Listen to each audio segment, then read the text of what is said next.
Why hello, Dumbledore's army and inquisitorial squad recruits alike. Wow, can it be? Is this actually happening? Are we finally sitting down to go over the 5th installment of the Harry Potter redo series here on my channel? The answer is yes. And let me tell you, I am just so excited to finally, after years of anticipation, able to discuss with you Harry Potter and the Order of the Phoenix. Of course, there's been so much that has happened in the last 3 years. We've gone through a pandemic. I saw the birth of my daughter. I also had a recent change in my job, and I even saw my whole format on my channel change, as well as the birth of a brand new channel on YouTube featuring myself and 4 other amazing content creators called That's Comical. But we're not here to talk about all of that stuff. We're here to discuss Harry Potter and the Order of the Phoenix, as well as take a look at the brand new illustrated edition and review the film, as well as take a look at my Ultimate Edition box set of the DVD. I just had to really go over all the stuff that we discuss in this video because it has been such a long time since our previous episode. And of course, at the end of the video, you will be able to get a link to the previous episodes so you can watch them. So, Harry Potter and the Order of the Phoenix, I remember when this book first came out in 2003. It was the first time that I actually ordered the book before it came out, and I remembered receiving the box, getting the special box that says, do not open until such and such day, and the minute I was able to open up that box and read that 5th book, I remember taking that book with me everywhere because, my God, remember how big it was? It even says in the blurb that, as well as the spine, which is very hefty. Yeah, this is the biggest book in the Harry Potter series, but it definitely was one of the fastest reads I've ever experienced when it came to books. I have really enveloped myself in this world to the fact that I was able to read this book in less than a week. And the only thing that I do remember saying to my friends who also read it too that exact same time, we all agreed that when the movie came out, it was going to be amazing because by that time, a few of the Harry Potter movies had also been released as well. So we were all excited to see how the story was going to continue on from Book 5 and how the movies were going to be adapted after the release of The Chamber of Secrets. So, in Harry Potter and the Order of the Phoenix, it's very interesting considering the fact that the illustrated edition came out this year in 2022, considering the state that we are in the world, because the big focus of this book is the division of the wizarding world, because Harry spends the summer very lonely, wondering where everybody is, knowing what has happened in the previous year. Voldemort is back. He's definitely planning to do what he did before, and there is a division amongst the wizarding world because there are people that are denying the fact that Voldemort has returned, and then there are people that are trying to side with Harry, and to a certain degree, sort of being silenced, including names like Albus Dumbledore. That sounds very familiar to something that's been going on in the world today. I'm not kidding. It is just so crazy to believe, alongside the way people feel in politics. Even the Harry Potter franchise has come under scrutiny due to some of the things that have actually been said and tweeted on social media by the creator of this world, J.K. Rowling. Now, we're not going to discuss any of that. And as far as I'm concerned, this book series does not belong to her anymore. It belongs to the fans, and that's why I had no issues talking about Harry Potter on my channel.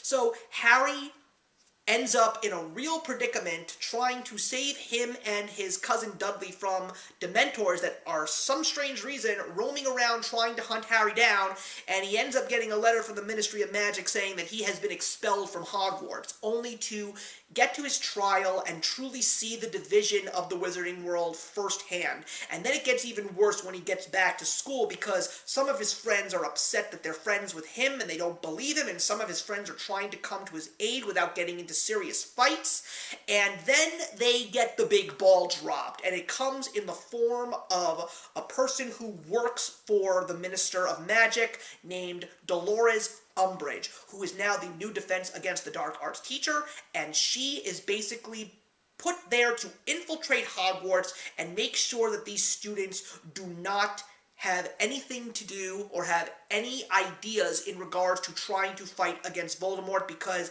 he is not back. That's basically what Harry has to deal with in that entire time, along with the fact that he also experiences things like his first kiss and his first date. But he also does experience something that he got exposed to in the previous year, but this time it happens to somebody that he cares about, and that is the fact that he experiences the death of a loved one. And at the end of this book, there is a final unifying of the Wizarding world, because they finally see Voldemort in the flesh after a big showdown between Dumbledore and Voldemort, but at the same time, the whole book led up to Harry being manipulated by Voldemort to acquire a weapon to basically conquer the Wizarding world, and it came in the form of a prophecy.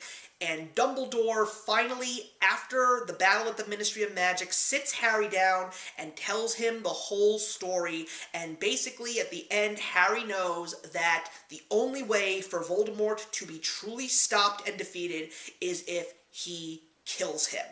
Or, unfortunately, if Voldemort kills Harry. So, this is definitely a fun and exciting story. There are a couple of things after rereading it that I definitely have some issues with, and I still had some of those issues when I originally read this book back in 2003.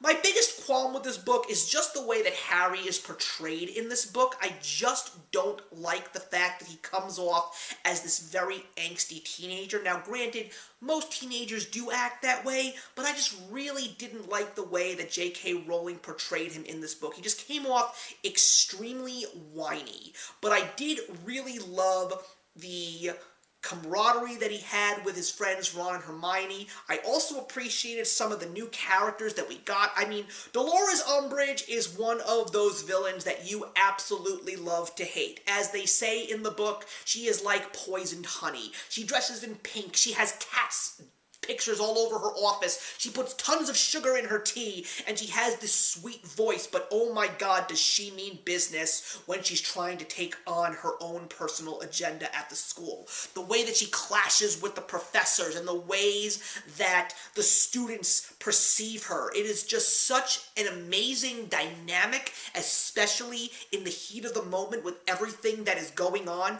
We also get introduced to the Order of the Phoenix, which is an organization that was built when they tried to take on Voldemort before, and it had some of our favorite people like Professor Lupin, who returns in the book. We also see the Weasleys as part of it, Sirius Black is a part of it, Hagrid is part of it, and we even get new characters like Kingsley Shacklebolt and Nymphadora Tonks, and Tonks is definitely one of the most fun characters to read about.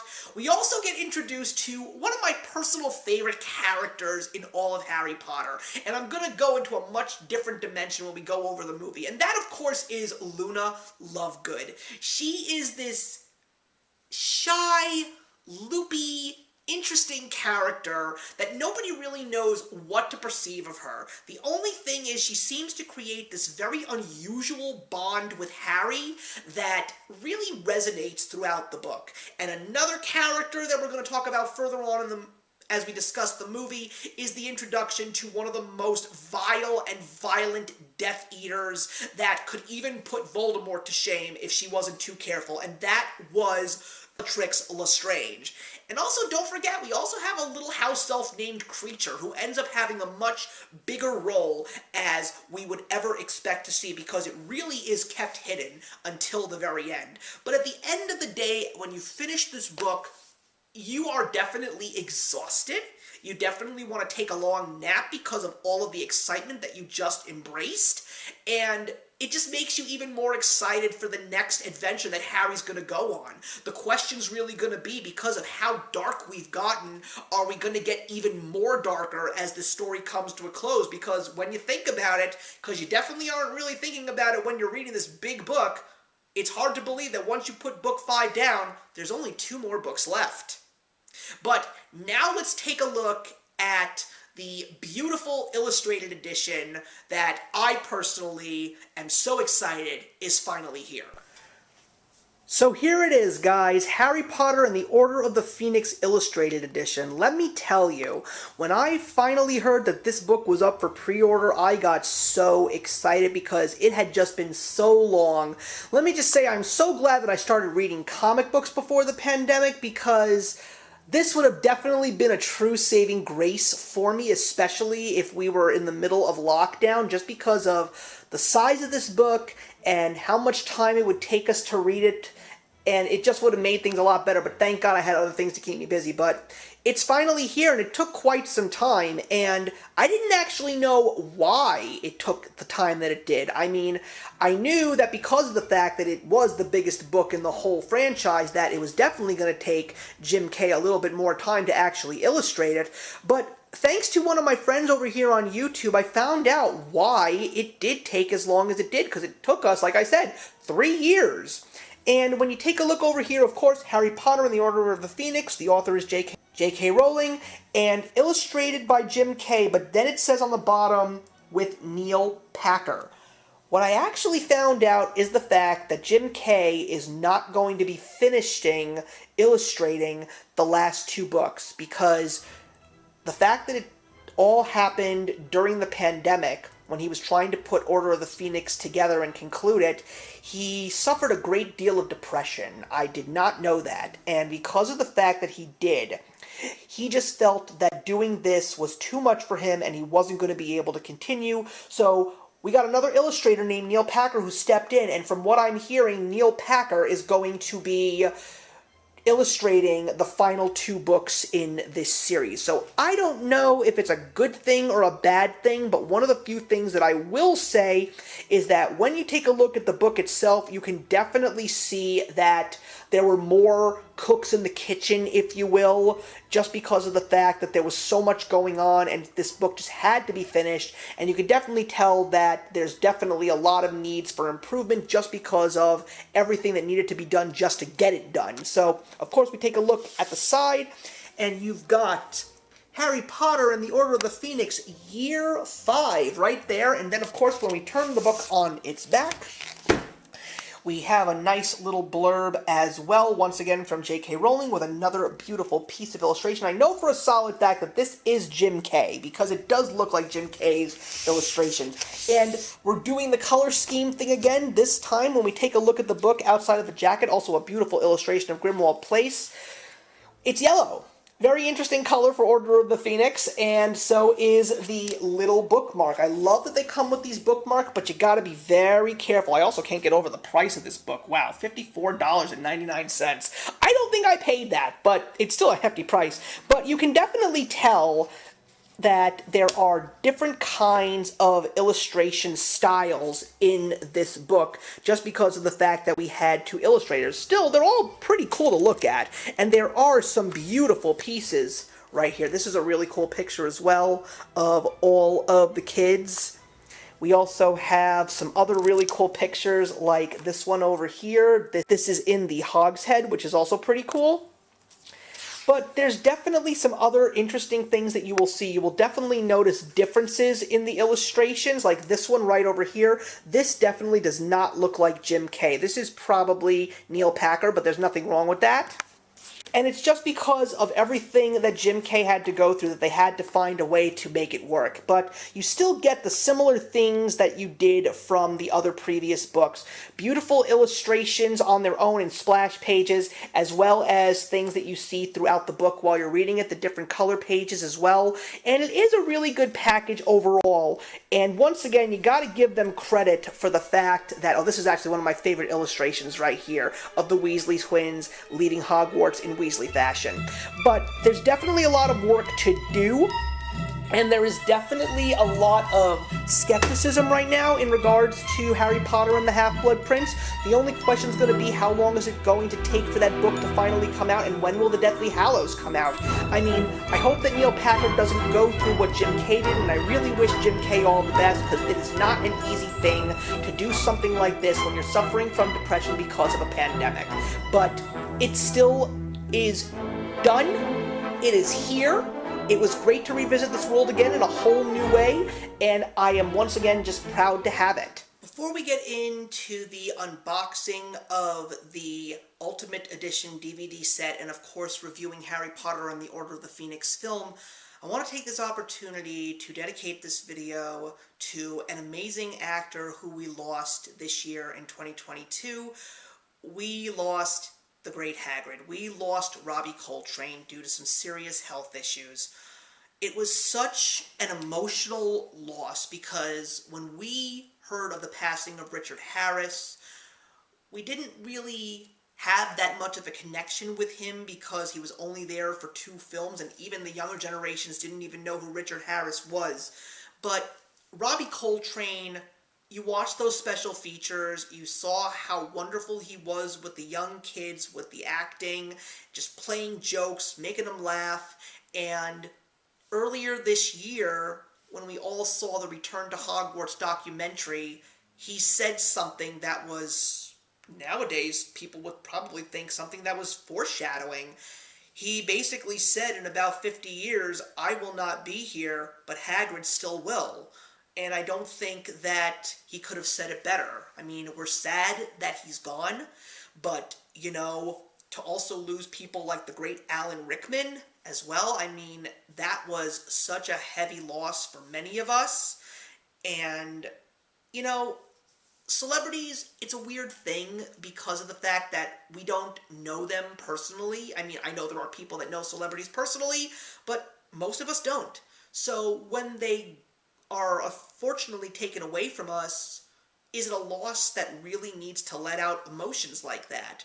And you can really have a good discussion and a debate about that, but when you take a look at certain actors, especially someone like Robbie Coltrane, and you hear about the kind of person that he was, especially when it came to working with Daniel Radcliffe, Rupert Grint, and Emma Watson, just to name a few, you can only wish that he was someone that you did know personally. And you do feel upset that he is gone. And, you know, like he said, we will be able to see him for the next God knows how many years, and younger generations will also be able to get to see and get to know him thanks to the magic of Harry Potter and the role that he played as Rubeus Hagrid. So now let's get on to the unboxing. So when we take a look at the Ultimate Edition of Harry Potter and the Order of the Phoenix, let me just say that even though this new box is not perfect, they definitely learned their lesson from the previous 2 boxes. Even though I would really appreciate if they were all made the same way that the first 2 boxes were with the magnetic seal, what they definitely did with this one was they made it a little bit more condensed, so it didn't feel like it was just so flimsy. They definitely captured doing what they needed to do to make it a little bit more compact and all together. So of course, it's still built the same way that the last 2 boxes were. You have this really nice motion piece, and you see on the bottom year 5, and you also see what part of the documentary we are up to. And then of course, when you turn it on its side, you get year 5, and you get the picture of the cover, Harry Potter and the Order of the Phoenix. And on the back, of course, you get the displays of what you are in store for when you actually open up this package. So, of course, when you take it out of the box, once again, you're going to see it is still flimsier than the first 2. Like I said, that magnetic seal would definitely be a great thing to have, but it doesn't. But at least it's not as flimsy as the previous 2 DVD sets. And, of course, as always, you get the title on the top. You get the same picture that you get in the front in that specific diamond shape, and on the back you always get that little diamond with the little scene from the movie, and in this case it is the big centerpiece in the middle of the main hall of the Ministry of Magic. And so then of course we have to take it and take a look at what is inside. We have these gorgeous pieces of artwork. I especially love this one over here. It's the scene where Professor Umbridge is running out of the Great Hall where the kids are taking their owls thanks to Fred and George, and a couple of other really nice things that we see here. And of course, when we open it up, we have the DVDs itself, and we don't have 4 DVDs anymore. Now we just have 3. So we have the movie, and we have more pictures, And over here, we actually get a little blurb about the documentary that we're going to be seeing, as well as still of what is yet to come. And then, of course, we have the special features, and we have the documentary disc. And along with the DVDs themselves, we have the other additional goodies. Another big thing that they did improve upon, they don't have the very flimsy envelope when it comes to the collector's cards and the digital uploads. We now officially have a much more thinner and less bulky envelope. So in it, when we open it up, like I said, we have the promotions for the digital downloads, as well as some other catalogs, and we also have the new cards, which are of Luna Lovegood and Dolores Umbridge, and those are cards 9 and 10. And to finish up what's in the box, we have the little book that comes with all of the DVDs, and this is Creating the World Evolution, and beautiful pictures showing behind the scenes some close-ups of things like wands, and this of course goes throughout the entirety of the saga, which is pretty cool. So you even at some point in time get to see scenes that are not even happening in the current status of the films. Like right over here, here's some scenes from the Deathly Hallows, which is pretty cool.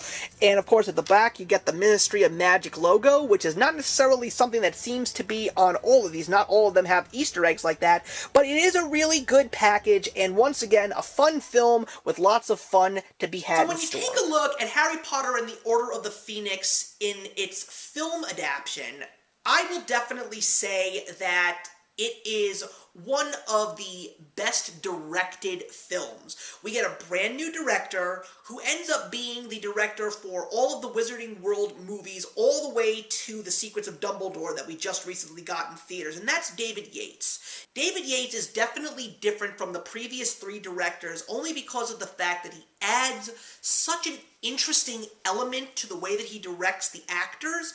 He gives us such an interesting depth and humanity to all of these characters. You see them in their heated moments, you see them in their quiet moments, and even this brand new scene that is added at the end with the final showdown between good and evil is definitely something that was not in the book, but it was something that I think the story desperately needed, and it was Harry's showdown with Voldemort. His second big fight, one that wasn't physical, but this time it was mental. And considering all of the mental anguish that Harry had to suffer throughout that entire year of Hogwarts, to be thrown into this battle really gave Harry a true test to see, does he truly have what it takes to defeat the Dark Lord and bring peace to the Wizarding World? We get a great bunch of actors portraying the new characters that we see in this film. Imelda Staunton as Dolores Umbridge, what a perfect choice. She really took a deep, hard look at how this character was written in the book and truly gave us a real live Dolores Umbridge. I don't think we got a more accurate depiction of a Harry Potter character than Dolores Umbridge. Also, we get Helena Bonham Carter as Bellatrix Lestrange. You couldn't have asked for a better woman to play this crazed lunatic, because you're talking about Tim Burton's wife, the woman who knows how to play crazy and play it well. And seeing her alongside characters like Lucius Malfoy, played beautifully by Jason Isaacs, it's just such an interesting depiction of night and day. They're so different, and it's just incredible to see her play amongst some of these characters. Like, she really is having a blast as this character. And then, of course, the big one for me, again, is Luna Lovegood, who is played by Ivana Lynch. A girl who won a contest to play this role, and I don't think we could have ever expected a different person to play this character. I love Ivana Lynch in this, and if she never does another movie again, that would be absolutely fine with me. And I think she even said if this was the only role that she would ever play in her life, she would be completely fine with it, because it's a character that she wanted to play because it is her favorite character. So the fact that a fan got to play a character that she loved is a real sentiment to how much the franchise means to the fans and how much the people who put these films together appreciated the fans and wanted to give someone like her an opportunity. Also, Natalie Tenya's in this film. You may not remember her from much work, but I remember her from the first season of Game of Thrones, but she of course did this first. This was one of her big breaks, and it was also really cool to see her as well. Also, we get a brand new composer in Nicholas Hooper, and he will be scoring this and the next film. And again, another perfect choice for the atmosphere of the story. The movie is also a very interesting one because it happens to be the shortest of all the films before the Deathly Hallows. So you think about it, the shortest film based on the biggest book. But it's also because of the fact that they did exactly what they did before with the Goblet of Fire. They basically focused on the meat of the story, and they didn't want to add all the little things in there that could have been, but just weren't. I mean, would it have been great to see Kenneth Branagh play Gilderoy Lockhart again in St. Mungo's Hospital? Sure, that would have been an interesting thing to see, as well as see a little bit of an expansion to Neville's character as well, but they did that very well in one of the scenes in the film.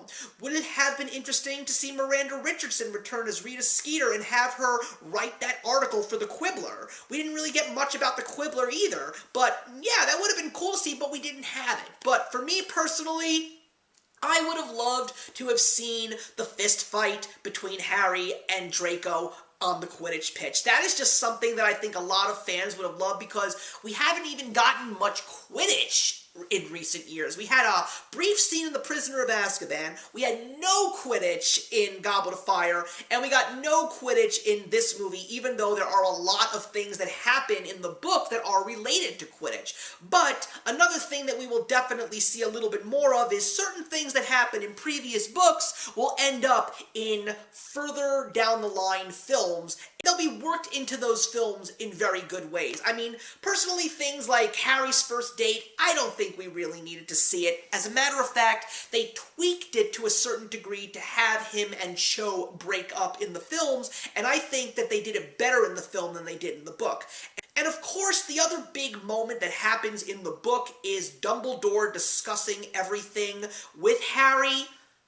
You know, would it have been cool to see? Sure. Same thing with Ron and Hermione getting her prefect badges, or Percy sending the letter to Ron telling him don't hang out with Harry anymore. So many things that they could have done, but they didn't necessarily have to do. But I think in this case, this movie really wasn't about fan service, but I think this was one of those few films in the franchise that actually needed some of that fan service just because of the fact that this is the big book. When this book came out, everybody knew Harry Potter, everybody loved Harry Potter, so why not give us just a little bit more for being such a short film, you know? That's just one of the few things that never sat well with me in regards to this. But still, this is a very well done film. Everything in it works beautifully, and it definitely showed me that, once again, they were really staying true to making sure that they didn't hold anything back. I mean, obviously, one of the toughest things to happen in the book for Harry is the death of Sirius, and much like Cedric Diggory's death, it's a very quick death. Same thing as it is in the book, but after Sirius dies in the book, there's a ton of dialogue, most of it of Harry screaming. In the movie, there's a beautiful scene that's done in silence with Nicholas Hooper's score, and you see the emotions on Harry's face. You can see him screaming in pain. That is one of the main reasons why I think that David Yates was the best director to be picked to finish off the Harry Potter franchise, because he just gets it. He knows how to trigger that humanity and get that emotion out of these characters and onto the screen in such beautiful fashion. It's still not the best film in the franchise. I mean, I remember just loving it when I first saw it, but definitely my taste has changed a little bit over the years, as most people tend to do. But it is still an excellent film, and it only makes you more excited for the Half-Blood Prince. So I am going to be giving Harry Potter and the Order of the Phoenix 3 stars out of 4. So thank you very much for watching, everybody. Please leave your comments in the box below, and let's discuss Harry Potter and the Order of the Phoenix. I don't know when it's going to be, when we'll be sitting down again to discuss the next film and book in this franchise, because I really don't, and I don't think anybody really knows, honestly, when Harry Potter and the Half-Blood Prince Illustrated Edition will officially be out there for all of us to get. And I'm just excited for it whenever it comes. But in the meantime, everybody, I will see you in the next one.